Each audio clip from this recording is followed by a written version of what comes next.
오늘은요, 사도행전 2장 1절부터 우리 4절의 말씀을 통해서 성령을 기대하라, 성령을 기대하라 라는 제목으로 우리 하나님의 말씀을 선포하도록 하겠습니다. 여러분, 요즘 날씨 많이 더워지지 않았습니까? 더우시죠? 에어컨이 빵빵해서 여기에선 별로 안 더우신 것 같습니다만 요즘 날씨가 많이 더워진 것 같습니다. 지금 낮에 있는 온도가 보통 29도, 30도씩 요즘에 올라가고 있는 것 같은데요. 벌써 이른 여름이 우리에게 찾아와 있는 것 같습니다.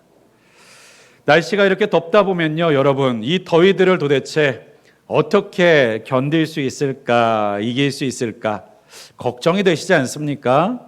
벌써부터 더우면 진짜 여름이 되면 얼마나 더 더우려고 그러는가라고 하는 염려가 들기도 하고, 이번 여름은 어떻게 보내면 좋을까 막막한 마음이 들 때도 있는 것이 사실일 것 같습니다. 그럼 여러분은 이 문제를 어떻게 해결해 나아가십니까? 혹시 기도를 하십니까? 하나님, 이번 여름 너무 덥지 않게 해주세요. 혹시 기도하시는 분이 계십니까? 손을 한번 들어봐 주시죠. 이번 여름은 많이 더울 것 같습니다. 아무도 기도를 안 하시는 것 같으니까요. 맞습니다. 우리가 날씨가 덥다고 날씨가 시원하게 해달라고 굳이 기도하는 경우는 흔치 않는 것 같아요. 날씨가 추워졌다고 해서 날씨가 좀 따뜻하게 해달라고 정말 믿음을 갖고 기도하시는 분들을 찾기는 쉽지 않은 것 같습니다. 그럼 우리는 보통 어떻게 기도하는가요? 더위를 잘 이겨낼 수 있도록, 추위를 잘 견뎌낼 수 있도록 우리는 기도를 하고 그것을 대비하고 준비합니다. 우리의 신앙생활은 어떨까요? 여러분, 성경에서는 우리가 지금은 비록 힘들지만 앞으로는 쉬워질 거야. 앞으로는 신앙생활하기 더 좋아질 거야. 그리고 우리의 다음 세대들은 더 예수님 믿는 것이 편해질 거야. 하나님께서 혹시 이렇게 말씀하시는가요? 안타깝게도 저는 그런 말씀을 들어본 적이 없는 것 같습니다. 성경에서는 우리에게 항상 말씀하고 계시는 것 같습니다. 더 어려워질 거야. 더 힘들어질 거야. 더 믿음 생활하기 만만치 않게 될 거야 라고 말씀하시는 구절들이나 우리를 향한 권면들이 더 많이 들려지는 것 같아요. 이상하지 않습니까? 우리가 하나님의 능력을 생각한다면 더 쉬워질 수는 없을까요? 더 편해질 수는 없을까요? 더 가벼워질 수는 없을까요? 하나님의 능력이 부족하셔서, 하나님의 힘이 부족하셔서 우리가 점점 더 힘들어지는 것일까요? 그러나 하나님께서는 우리의 환경과 상황들을 바꾸시기 전에 언제나 하나님이 먼저 바꾸고 싶으신 것이 있습니다. 그것은 바로 우리의 밖이 아니라 우리의 안을 바꾸기를 원하신다라고 하는 거예요. 그러니까 우리가 환경과 기후나 날씨에 우리가 맞춰 이겨 나아가듯이 하나님께서는 우리의 바깥을 좋게 만드시기보다는 우리의 안을 더 단단하게, 더 힘있게, 더 건강하게 만들어 나아가기를 원하신다는 것입니다. 마치 이것은 몸의 면역력과 같다는 생각을 가질 때가 있습니다. 여러분, 면역력이라는 것이 무엇이죠? 외부에서 오는 환경의 변화나 때로는 바이러스나 세균의 침입으로부터 우리가 그것을 이겨낼 수 있는 힘이 바로 면역력이라고 하지 않습니까? 여러분, 우리가 이렇게 깨끗한 환경 속에서 지내고 있는 것처럼 보이지만 우리 눈에 보이지 않는 수많은 세균과 바이러스들이 이 공기 중에도 여전히 떠다니고 있다는 사실을 여러분 아십니까? 눈에 보이지 않을 뿐이에요. 그것을 우리는 지금도 계속해서 들여마시면서 살고 있고, 여기만 있겠습니까? 우리가 밖에 걸어 다니면 밖에는 없는가요? 집에는 없는가요? 그 모든 곳에서 우리를 언제든지 아프게 할 수 있는, 병들게 할 수 있는, 우리를 무너뜨릴 수 있는 세균과 바이러스들은요, 여기저기 언제나 떠다니고 있습니다. 그럼 여러분, 우리가 그 모든 것으로부터 안전하기 위해서 무균실로 들어가야 될까요? 무균실과 같은 곳을 찾아 그곳에서만 머물러야 될까요? 그것은 현실적인 것이 아닌 것이 틀림없습니다. 그렇다면 그러한 환경과 그러한 조건들을 우리가 주어져 있다면 우리는 어떻게 해야 합니까? 그래서 우리는 면역력을 키우고 면역력을 강하게 하기 위해서 노력을 하고 수고를 하지요. 그래서 우리는 운동을 합니다. 좋은 음식을 먹습니다. 좋은 영양제를 먹어서 면역력을 키우려고 해요. 급격한 온도 변화가 우리 가운데 일어나지 않도록 우리 자신을 잘 돌보고 잘 절제하고 잘 챙깁니다. 그것이 바로 그러한 환경들을 이겨내고 그 가운데서 우리를 지킬 수 있는 비결인 것이죠. 우리의 영적 환경을 보십시오. 마귀와 사단이 일하지 않고 쉴 때가 있습니까? 그런 경우는 없습니다. 우리는 잠잘 때가 있어도 마귀는 쉬지 않고 잠자지 않습니다. 우리가 잠들어 있을 때에도 마귀는 여전히 역사하고 일하고 있습니다. 네, 악한 영은요, 우리보다 부지런합니다. 우리보다 성실합니다. 그리고 우리보다 더 치열합니다. 마귀와 사단은 우리를 하나님과 멀어지게 하기 위해서, 우리를 망하게 하기 위해서, 우리를 하나님 앞에서 실패하는 자가 되게 하기 위해서 지금도 최선을 다하고 있습니다. 그러면 우리는 우리의 기도를 어떻게 해야 할까요? 저 마귀가 사라지게 해달라고 기도하면 될까요?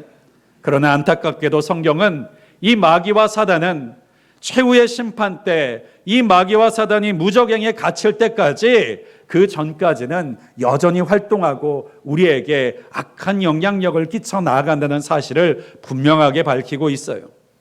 그러니까 우리가 천국 갈 때까지 이 영적인 싸움은 끝나지가 않는다라고 하는 것이고요. 끝날 수가 없다라는 것을 우리에게 보여주고 계시는 것이죠. 그러면 이러한 악한 영의 세력과 힘과 이 영적 싸움이 끝나는 것이 아니라면, 또 피할 수 있는 것이 아니라면 우리는 어떻게 하겠습니까? 이 싸움을 이길 수 있는 사람이 돼야지요. 이것을 뛰어넘고 그리고 이 악한 영들의 도전과 유혹 앞에 넘어지지 않는 사람이 되어야만 하겠죠. 그리고 그 악한 영들의 괴계 앞에서 속지 않는 사람이 돼야 될 것이 틀림없습니다. 그래서 하나님께서는 우리를 그러한 사람으로, 그러한 모습으로 변화시키시고 만들어 가기를 원하십니다. 우리는 그러나 기도할 때마다 바라는 것이 무엇입니까? 나는 아무것도 바뀌지 않지만 환경이 바뀌기를, 나는 아무것도 바뀌지 않았지만 상황들이 좋아지기만을 우리는 기대하고 그것을 기도할 때가 있습니다. 그러나 성경에서 예수님께서도 하나님께서도 우리에게 말씀하여 주시는 명령은 무엇입니까? 그 악한 영은 언제나 대적해야 되는 대상이고 그 모든 것들로부터 우리의 마음과 우리의 정체성을 지켜 나아갈 수 있도록 바로 성령 하나님을 우리 가운데 보내주셨다. 이것이 바로 하나님께서 우리에게 허락하신 특권이요 약속이라는 사실을 우리 귀한 성도님들이 꼭 놓치지 않으실 수 있기를 주님의 이름으로 간절히 축원드립니다. 여러분, 우리가 변화되는 것, 그것이 구원입니다. 하나님께서는 세상을 변화시키시고 우리가 가만히 있는 것을 구원이라고 말씀하지 않으십니다. 오히려 세상은 그대로 있는데 우리가 변하는 것이 구원이라고 말씀하십니다. 예수 그리스도를 믿음으로 인하여서 우리가 구원을 얻는다. 여러분, 예수 그리스도를 믿으면 여러분의 환경이 달라지십니까? 여러분의 조건이 달라지십니까? 가난했는데 갑자기 부자가 되십니까? 약했는데 갑자기 강하게 되십니까? 그렇지 않죠. 예수 그리스도를 믿음으로 인하여 우리에게 찾아오는 구원은 우리의 밖이 변하는 구원이 아니라 우리의 안이 변하는 구원이라는 그 구원의 본질을 여러분 꼭 기억하시기를 바랍니다.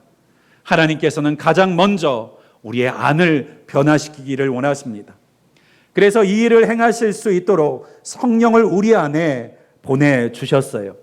우리 안에 임재하시는 성령은 영이신 성령은 우리를 위해서 날마다 쉬지 않고 일해 나가십니다. 우리를 거룩하게 만들어 가시고 선을 쫓는 존재로 만들어 가십니다.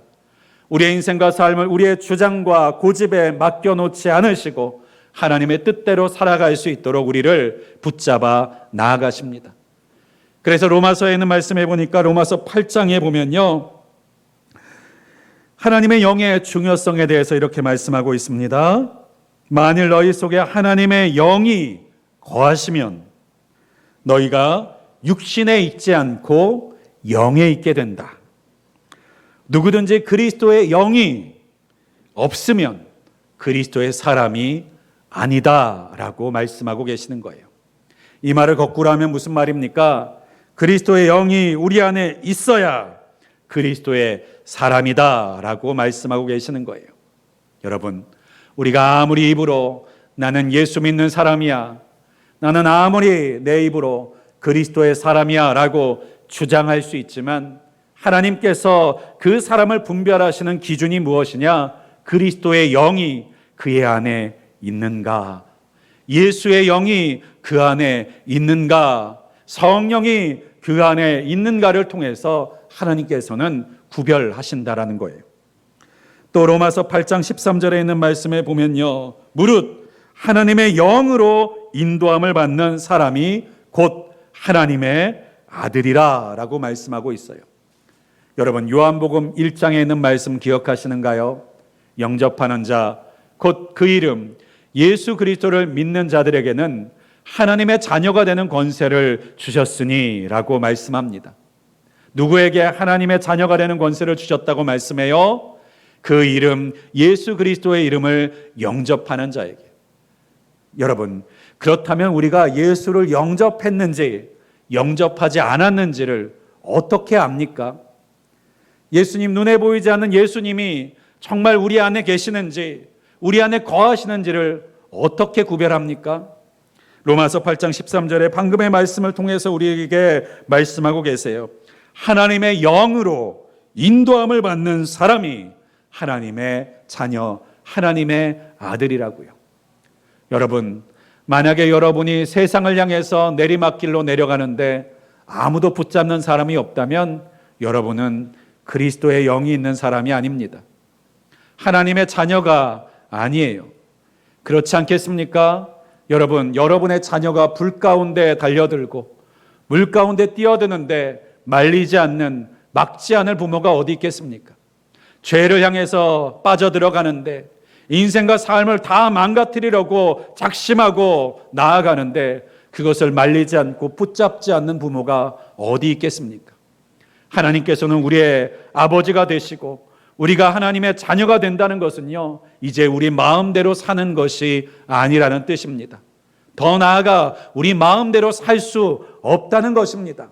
우리가 마음대로 살려고 하면 누군가가 브레이크를 잡는 인생이라는 것이에요. 누군가 매를 대는 인생이라는 것이에요.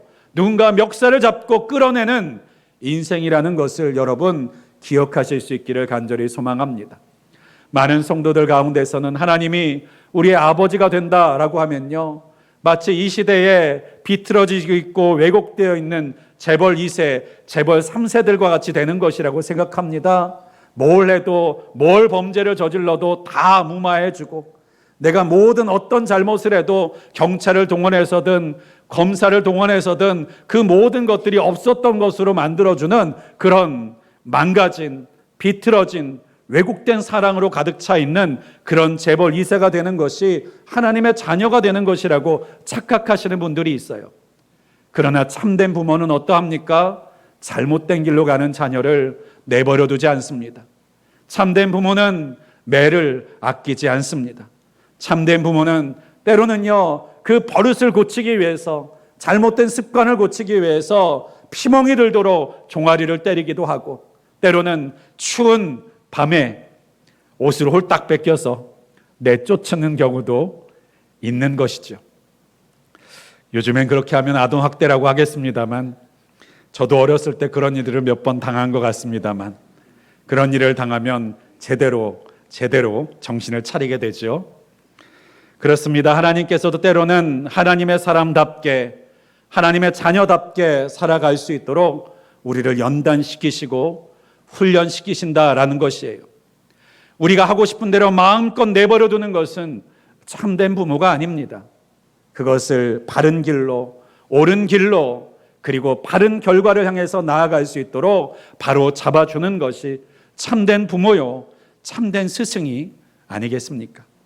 바로 성령의 인도함을 받아 하나님의 영으로 인도하여 나아가는 하나님의 자녀는요, 바로 이러한 손길이 있는 사람이라는 것입니다. 그러한 손길과 그러한 인도하심 속에서 살아가는 저와 여러분 되실 수 있기를 주님의 이름으로 간절히 축원드립니다. 내 마음대로 살려는데 자꾸 브레이크가 걸리면 감사하실 수 있기를 바랍니다. 아, 내가 하나님의 자녀구나. 죄와 불법을 통해서라도 부유해지고 싶고 그리고 넉넉해지고 싶은 내 욕심이 자꾸 가로막힌다면 감사하실 수 있기를 바랍니다. 내가 하나님의 자녀이구나.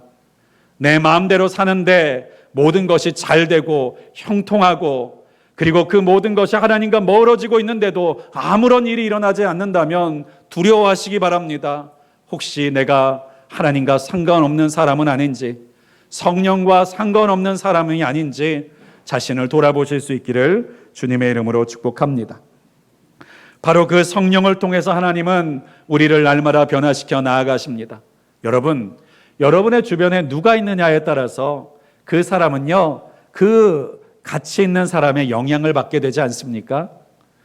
좋은 사람, 그리고 모범이 되는 사람이 있으면요, 그 사람을 통해서 좋은 교훈과 좋은 영향을 얻기도 하고, 불량하고 나쁜 사람과 같이 있다 보면 나도 모르게 그 사람이 하는 습관, 그 사람이 하는 태도를 따라가게 됩니다.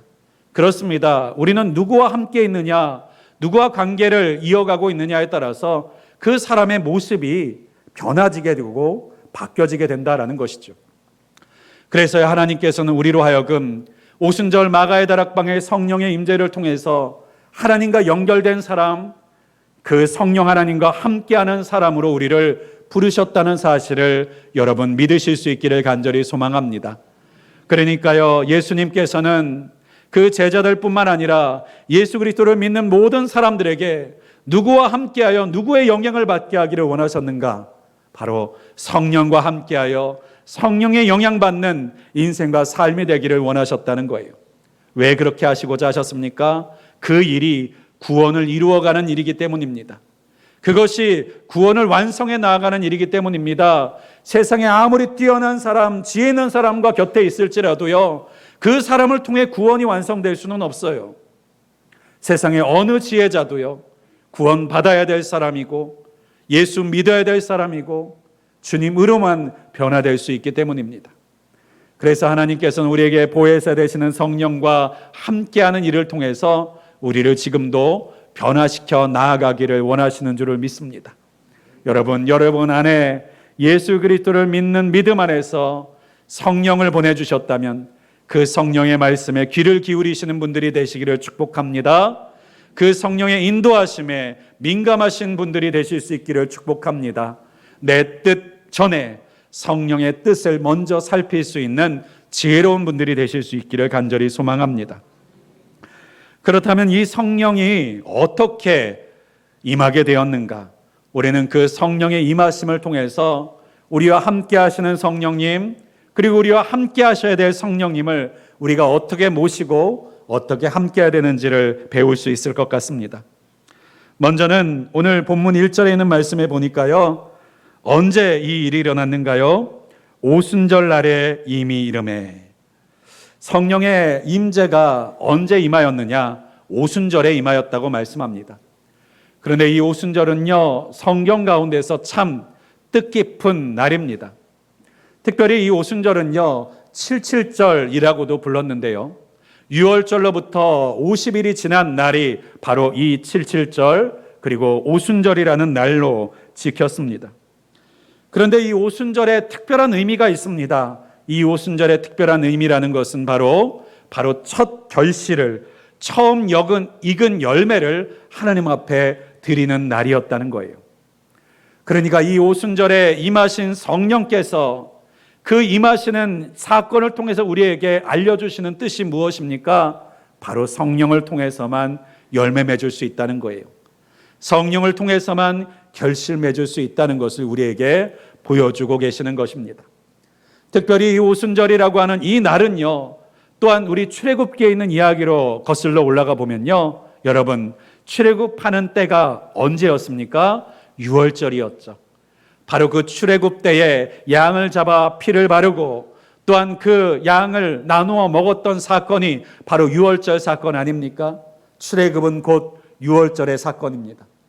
그런데 그 이후에 바로 이 6월절로 출애굽한 이후에 50일째 되는 날에 그들은요, 시내산에서 율법을 받았습니다. 이스라엘 백성들이 이스라엘 백성답게, 하나님의 백성이 하나님의 백성답게 살아갈 수 있는 기준, 그리고 법, 그것이 바로 율법인데요, 그것을 바로 6월절로부터 50일이 지난 우리로 말하면 이 오순절에 그 율법을 시내산에서 받았다라고 하는 거예요. 그럼 영적인 측면에서 신약시대의 이 오순절은 어떤 의미입니까? 신약시대를 살아가는 사람들의 새로운 율법, 완성된 율법 아닙니까? 그 율법이 뭐라는 거예요? 성령의 인도하심을 따라, 성령의 순종함을 따라, 성령의 인도하심을 따라 사는 것이 바로 새 언약의 백성들이 살아나아갈 삶의 방식, 정체성이라는 것을 우리에게 알려주고 계시는 것이죠. 사랑하는 여러분, 우리가 계명을 따라 살아가는 사람으로부터 한 걸음 더 나아가 성령을 따라 사실 수 있는 분들이 되시기를 주님의 이름으로 간절히 축원드립니다. 율법은 변화되는 세상 가운데서, 변화되는 환경 가운데서 때로는 그 율법에 따라서 우리가 적용할 수 없는 수많은 것들이 생겨납니다. 모세가 있었던 시대에, 광야가 있었던 시대에 자동차가 있었겠습니까? 아니면은 TV가 있었겠습니까? 또는 우리가 알고 있는 이 모든 것들이 있었겠습니까? 그러나 그 율법으로 설명할 수 없는 수많은 것들도 성령 안에서는 해석될 수 있는 줄을 믿습니다. 설명될 수 있는 줄을 믿습니다. 그래서 우리는요, 어떤 환경과 상황 속에서도 성령 안에서 분별할 수 있는 사람, 판단할 수 있는 사람, 결정할 수 있는 사람이 될 수 있다는 것을 믿으실 수 있기를 간절히 소망합니다. 여러분, 성령의 인도하심을 따라 사는 저와 여러분 되시기를 주님의 이름으로 축복합니다. 그렇다면 어떤 마음으로 이 예수 그리스도의 제자들은, 그리고 120명의 사람들은 이 성령을 기다렸을까? 세 가지를 통해서 우리가 생각해 보기를 원합니다. 첫 번째는요, 예수님의 말씀을 붙들고 순종함으로 이 성령을 기다렸습니다. 사도행전 1장 4절에 있는 말씀에 보면 예수님께서 승천하시기 전에 제자들과 모인 사람들에게 말씀합니다. 그들에게 분부하여 이르시되 예루살렘을 떠나지 말고 내게서 들은 바 아버지께서 약속하신 것을 기다리라. 예수님께서는요, 할 일이 많으니 빨리 가서 일을 해라 라고 말씀하지 않으셨습니다. 세상에 구원할 영혼들이 너무 많으니 당장 짐 챙겨서 방방곳곳으로 세계로 나아가라 라고 말씀하지 않으셨습니다. 하나님께서는, 예수님께서는요, 그 제자들에게 예루살렘을 떠나지 말고 내게 들은 바 아버지께서 약속해 주신 그 아버지의 약속을 기다려서 받아라 라고 말씀하고 계셨던 거예요. 그리고 그 말씀을 들은 제자들은요, 그 말씀을 그대로 믿고 예루살렘을 떠나지 않고 기다립니다. 여러분, 말씀의 순종, 약속을 기대하며 기다리는 것, 이것이 바로 성령과 동행하고 성령을 받아 충만한 삶을 이루어 나가는 사람의 정체성, 그리고 반응인 줄을 믿으실 수 있기를 간절히 소망합니다. 그렇습니다. 하나님은 언제나 말씀을 통해서 일하십니다. 여러분, 이 성령의 임재를 한번 생각해 보세요. 이 성령의 임재는요, 마가의 다락방에 있었던 120명의 사람들에게 임하셨습니다. 여러분, 온 예루살렘에 임했던 것이 아니에요. 예루살렘에 있던 모든 유대인들에게 임한 것이 아닙니다. 우리가 생각해 볼 때는요, 예루살렘만이 아니라 방방 곳곳에도요, 하나님을 경외하는 사람들은 있었을 것입니다. 하나님을 향해 양심을 지켜가는 사람들도 있었을 것입니다. 또 온 예루살렘 안에 그 마가의 다락방이 아닌 곳에서도 주님을 기대하고 있는 사람들은 있었을 것입니다. 그런데 어떻게 성령이 임하셨어요? 말씀에 따라 임하셨어요. 약속을 따라 임하셨어요. 그렇습니다. 하나님은 우리 모두에게 제한 없는 은혜와 축복과 능력을 나타내실 수 있지만 어떤 통로를 통해서 일하시는 거예요? 말씀이라고 하는 통로를 통해서 일하신다라고 하는 것입니다. 그렇기 때문에 예수를 믿는 사람에게 있어서 말씀이 왜 중요합니까? 그 말씀을 타고 하나님이 일하시기 때문입니다. 말씀을 근거로 하나님께서 역사하시기 때문이에요. 때로는 하나님의 비전과 하나님의 놀라운 일들을 행하실 때도 하나님은 침묵 속에서 일하지 않으십니다. 누군가에게 말씀하여 주시고 누군가에게 들려주시고 누군가에게 가르쳐 주심으로 인하여서 일하신다는 거예요. 여러분, 주의 말씀 듣기를, 주의 약속 붙들고 순종하실 수 있기를 주님의 이름으로 축복합니다. 말씀을 날마다 굳게 붙들고 그 말씀이 내 삶에 이루어질 것을, 우리의 가정 가운데 이루어질 것을 기대하시는 분들이 되실 수 있기를 간절히 소망합니다. 내 생각이 아니라 말씀을 붙드시기를 바랍니다. 내 소원이 아니라 하나님의 약속을 붙드시는 저와 여러분 되시기를 축복합니다. 두 번째는 그 기다림을 이들은요 기도로 기다렸다라고 하는 거예요. 예수님의 그 명령을 말씀을 듣고 예수님의 승천하심을 지켜본 사람들은요, 왜 너희가 하늘만 바라보고 있느냐라고 하는 천사의 꾸중을 듣고 그 말씀을 따라서 다락방에 모여 기도를 시작합니다. 오래 기도한 것도 아니에요. 여러분, 6월절 예수님의 십자가 사건 이후에 그로부터 부활하신 예수님께서는 40일 동안을 이 땅 가운데서 머무르셨습니다. 그러면 아까 오순절이 며칠이라고 말씀드렸죠? 50일. 그럼 40일 동안 예수님이 함께 계셨으니까 남는 날수는 얼마쯤 됩니까? 열흘쯤 됩니다. 네, 열흘 동안 기다렸던 거예요. 1년 기다렸던 것도 아니고 10년 기다렸던 것도 아니고 열흘을 기다린 거예요. 물론 언제 하나님께서 그 약속을 이루실지, 언제 찾아오셔서 그 약속대로 행하실지 우리는 그 시간표와 그 시기를 다 알 수는 없습니다. 때로는 우리의 생각보다 빨리, 때로는 우리의 생각보다 늦게 하나님의 때에 이루시고 역사하세요.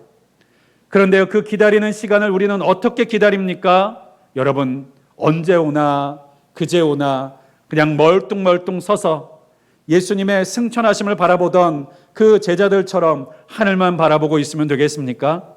기도하실 수 있기를 간절히 소망합니다. 우리에게 기도의 응답을 기다리게 하시는 것은 기도하게 하시기 위함이라는 것을 기억하실 수 있기를 바랍니다. 하나님의 역사와 응답이 더뎌지는 것 같거든 더 기도할 수 있게 하시기 위해서 더디게 하시고 기다리게 하시는 것인 줄을 믿으실 수 있기를 바랍니다. 그래서 예수 그리스도를 말씀을 믿는 120명의 성도들은요 마가의 다락방에 모여 기도합니다. 교제했던 것이 아니에요. 토론했던 것이 아니에요. 회의했던 것이 아닙니다. 모여 기도하고 하나님의 약속이 이루어지기를 바라보고 있었다라고 하는 것이에요. 사랑하는 여러분, 우리 교회 안에 믿는 자의 모든 모임도 이와 같아야 될 줄을 믿습니다. 우리의 열심만이 아니라 하나님의 일하심을 기대하는 모든 모임, 그리고 모든 가족, 모든 공동체 안에서도 그 기다림 앞에서 기도하실 수 있기를 주님의 이름으로 축복합니다. 때로는 우리는 이 기도의 능력을 너무나도 하찮게 여길 때가 있어요. 왜 그렇습니까? 누구나 할 수 있는 것이기 때문이에요.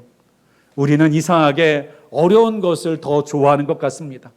구원받는 것도 좀 어려워야 구원다운 것 같고, 축복도 좀 어려운 것을 달성해서 얻어야 축복 같고, 은혜도 뭔가 내가 열심히 한 결과로 받아야 은혜다운 은혜 같다는 생각을 갖기에, 기도도 좀 힘들게 하고 응답받아야 기도한 것 같지, 기도도 좀 땀 흘리고 힘들게 기도해야 기도한 것 같지, 편하게 기도하고 그냥 기도한 것 같으면 왠지 기도하지 않은 것 같은 것이 우리의 마음이 들 때도 있습니다. 그러나 여러분, 기도는 그렇기에 누구나 할 수 있습니다. 건강한 자나 연약한 자나 할 수 있습니다. 어린아이나 나이 든 사람이나 할 수 있습니다. 하나님께서는 누구나 마음 먹으면 믿음으로 할 수 있는 이 기도를 통해서 일하시고 역사하시는 것이 얼마나 놀라운 은혜입니까? 사랑하는 여러분, 기도의 능력을 폄하하시지 않으실 수 있기를 바랍니다. 기도의 능력을 소홀히 여기지 않으실 수 있기를 바랍니다. 가장 쉽지만 가장 강력한 하나님의 방법, 이 기도를 날마다 쉬지 않는 저와 여러분 되시기를 주님의 이름으로 축복합니다. 마지막으로 저들은 기도할 때에 하나님의 음성을 들었습니다. 120명의 성도들이 마가의 다락방에 모여 기도할 때 그 가운데 기도가 있었던 베드로를 성령께서는 감동하시고 기도하던 가운데 예언을 통해서 그들이 무엇을 해야 될지를 가르쳐 주셨습니다. 특별히 마가의 다락방에서는요, 자살하여 죽었던 가룟 유다의 빈 자리를 채울 것을 성령께서 감동하여 가르쳐 주셨어요.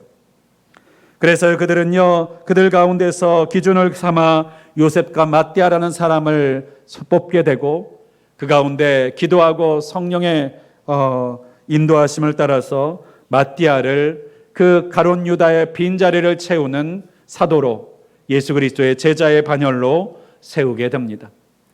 여러분, 누군가를 세운다는 것이 중요한 것보다 우리가 더 중요한 것이 있습니다. 이들은 기도하면서 그 귀를 열고 하나님께 마음을 열고 말씀하시는 것을 순종하고 행하고자 했다라고 하는 거예요. 우리는 때때로 기도할 때 우리가 원하는 것이 들려질 때까지, 이루어질 때까지 다른 모든 것들에 관심을 끊고 있을 때가 많이 있습니다. 그러나 기도는 여러분, 대화입니다. 대화는요, 한 사람만 말하는 것이 대화가 아닙니다. 대화는 서로 듣기도 하고 말하기도 하는 것이 대화입니다. 우리의 기도가 정말 영적인 대화가 되어야 된다는 것은요, 우리가 말하는 사람만 되는 것이 아니라 듣는 사람도 되어야 된다는 것이고, 듣기만 하는 것이 아니라 그 들은 바대로 행하는 사람이 되어야만 한다라고 하는 거예요. 성령을 기다리는 이 제자들은요, 하나님 앞에 그 약속을 이루어 달라고, 약속대로 성령을 보내달라고 기도하기만 하는 사람, 요구만 하는 사람들이 아니라 하나님께서 주시는 명령과 뜻을 따라서 행동하고 순종하고 따르기 위해서 준비되어져 있다는 것을 우리에게 보여주는 줄을 믿습니다. 사랑하는 여러분, 어디에 성령께서 충만하게 임하십니까? 귀를 열어 주님의 명령과 주님께서 우리를 향해서 원하시는 바에 마음이 열려져 있는 자들에게 찾아오시고 임재하시는 줄을 믿습니다. 여러분, 여러분의 기도는 어떠하십니까? 일방적인 기도의 사람입니까? 소통하는 기도의 사람입니까? 소통하는 은혜가 있으시기를, 주님과 소통하고 성령과 소통하는 자들이 되실 수 있기를 주님의 이름으로 간절히 축원드립니다. 말씀을 정리하고자 합니다. 사랑하는 여러분, 성령께서 우리에게 찾아오시고 임하시는 이 사건은 놀라운 사건입니다. 새로운 법, 새로운 질서, 새로운 기준을 가지고 하나님께서 우리의 구원을 완성하게 하시고자 우리에게 성령을 보내주셨습니다. 이 성령을 우리가 어떻게 맞이해야 되겠습니까? 먼저는 우리가 그 말씀을 믿고 그 말씀에 순종하는 마음으로 맞아들여야 하고 그 성령과 동행해야 될 줄을 믿습니다. 또 우리가 하나님께서 그 약속을 기다리게 하실 때에 기도로 기다릴 수 있는 사람이 되어야겠습니다. 또 기도할 때 우리가 원하는 것만을 요구하고 구하는 사람만이 아니라 들을 수 있는 사람, 그 들은 바를 행할 수 있는 사람으로 성령의 충만함을 기다리며 성령의 일하심을 사모하는 자가 되어야겠습니다. 사랑하는 여러분, 하나님을 사랑하는 자는 성령을 사모할 수밖에 없습니다. 왜 그렇습니까? 우리의 힘만으로는 하나님을 온전하게 사랑할 수 없기 때문입니다. 하나님의 일을 하기를 원하는 자는 성령을 사모할 수밖에 없습니다. 왜 그렇습니까? 내 의지와 내 힘과 내 능력으로는 하나님의 일을 온전하게 감당할 수 없기 때문입니다.